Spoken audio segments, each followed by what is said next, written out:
Okay, let's just jump right into it. Today, we are tearing down one of the most misunderstood rules out there for US persons with money abroad, the FBAR. We're gonna get into the real nitty-gritty mechanics of that famous $10,000 rule. Right, this number, $10,000. Anyone who deals with international finance has heard it. The story goes, if you've got foreign bank accounts with more than 10 grand, you gotta file a report. Seems simple enough, right? Well, that's where it gets tricky. The simplicity of that number is, frankly, an illusion. The way the government actually calculates if you've crossed that line is completely counterintuitive.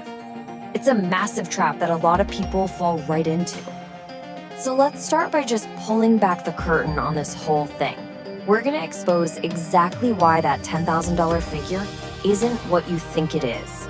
It's not about a single account, and it's definitely not about the balance on some random day you happen to check. Okay, check this out. Let's just imagine a typical US person. They've got 3 different accounts overseas. One's a checking account in London that hit a high of 4,000 pounds. They've also got a savings account in Tokyo that peaked at 600,000 yen. And finally, a brokerage account in Berlin that topped out at 5,000 euros. Now, if you're doing some quick math in your head, none of these amounts look like they're even close to 10,000 US dollars. And yet, this person is absolutely required to file an FBAR. So how on earth is that possible? This right here is the fundamental misunderstanding we need to break down. To solve this little puzzle, we have to throw our assumptions out the window and look at the official way this is calculated. This isn't about spot checking your balances. No, it's a very specific 3-step formula straight from the Treasury Department. The key phrase you have to burn into your brain is aggregate value. This is not the total amount of money you have on any given day.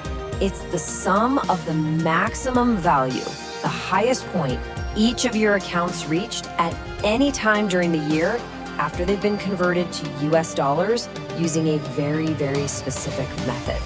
And here's the official playbook.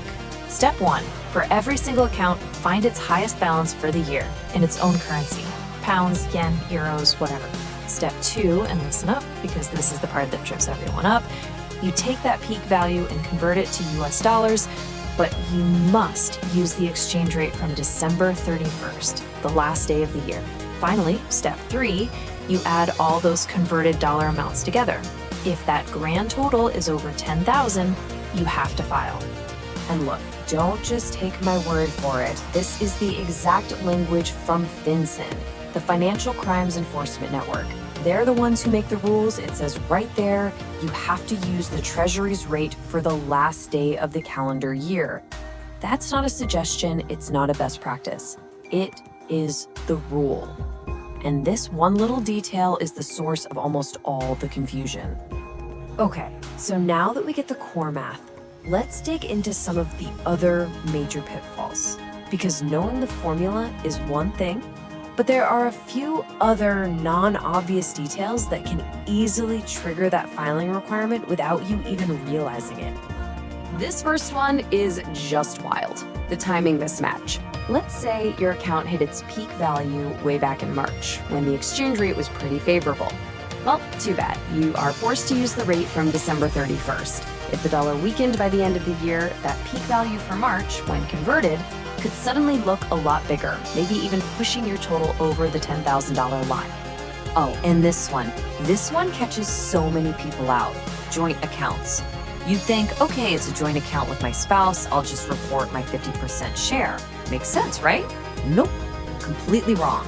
The rule is that every US person on that account is responsible for reporting 100% of the maximum value of that account. They're tracking the account, not just your share. And the fun doesn't stop there. Got an account that went into the red? You have to treat its balance as 0. You can't use it to lower your total. And what counts as a financial account? Well, the definition is incredibly broad. It covers your checking, savings, brokerage, securities accounts, you name it. And a US person isn't just an individual citizen. It's also residents, LLCs, partnerships, trusts, the list goes on. So you might be thinking, wow, this is a lot. What's the big deal if I mess it up?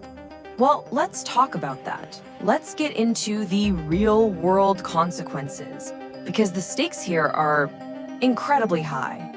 For what they call a non-willful violation, meaning you made an honest mistake, you just didn't know the rules, the civil penalty can be up to $10,000. And that can be per violation, not just per year you didn't file. But if they determine that you knew you were supposed to file and chose not to, well, that's willful. And the penalties just explode. We're talking about the greater of $100,000 or a jaw-dropping 50% of the account balance for each year you fail to file. This is absolutely not a rule you want to mess with. Now for some good news. Actually, complying is pretty straightforward. The report is due April 15th, just like your taxes. But, and this is great, there's a built-in automatic extension to October 15th every single year. You don't even have to ask for it. Okay, let's pull all of this together. Let's make it a clear, simple action plan so you can analyze your own situation and make sure you're staying on the right side of the rules. First things first, keep good records for all your foreign accounts. For every single one, track down its highest value during the year in its home currency. Then, and this is the crucial part, go find the official Treasury exchange rate from December 31st and use that to convert all those peak values.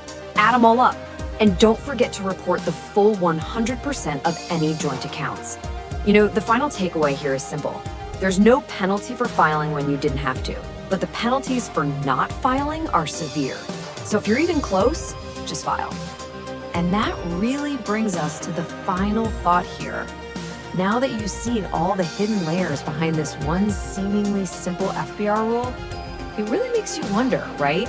What other simple financial rules are actually just the tip of a much, much larger iceberg?